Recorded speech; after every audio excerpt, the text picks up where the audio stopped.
দেশ জুড়ে ফের জ্বালানির মূল্য বৃদ্ধির ধাক্কা। আবারও এক ধাক্কায় পেট্রোল ও ডিজেলের দাম বাড়িয়ে সাধারণ মানুষের উপর বাড়তি আর্থিক চাপ সৃষ্টি করল কেন্দ্রীয় সরকার। নতুন মূল্য তালিকা অনুযায়ী পেট্রোলের দাম বেড়েছে 2 টাকা 64 পয়সা। ফলে প্রতি লিটার পেট্রোলের বর্তমান মূল্য দাঁড়িয়েছে 104 টাকা 93 পয়সা।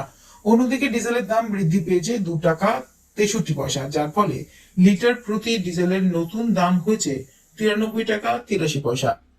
ক্রমাগত জ্বালানির মূল্য বৃদ্ধিতে চরম বিপাকে পড়ছেন নিত্যযাত্রী থেকে শুরু করে পরিবহন ব্যবসায়ী, ক্ষুদ্র ব্যবসায়ী এবং মধ্যবিত্ত পরিবারগুলি।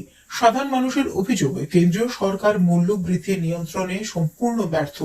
একদিকে নিত্য প্রয়োজনীয় জিনিসপত্রের দাম বাড়ছে, অন্যদিকে জ্বালানির এই অস্বাভাবিক মূল্য বৃদ্ধি বাজারের ব্যবস্থাকে আরো অস্থির করে তুলছে।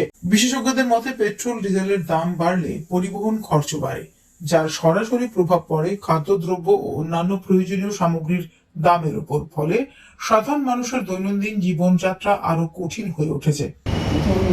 পেট্রোল বাড়ছে 2 টাকা 64 পয়সা, ডিজেল হলো 2 টাকা 63। তো সর্বমোট পেট্রোলে আজকাল রেট বলতো বাড়তি বলতে 104 টাকা 93 পয়সা, আর ডিজেল হলো 93 টাকা 83। তো সর্বমোট 15 তারিখটা বাড়ছে, 4বার বাড়ছে।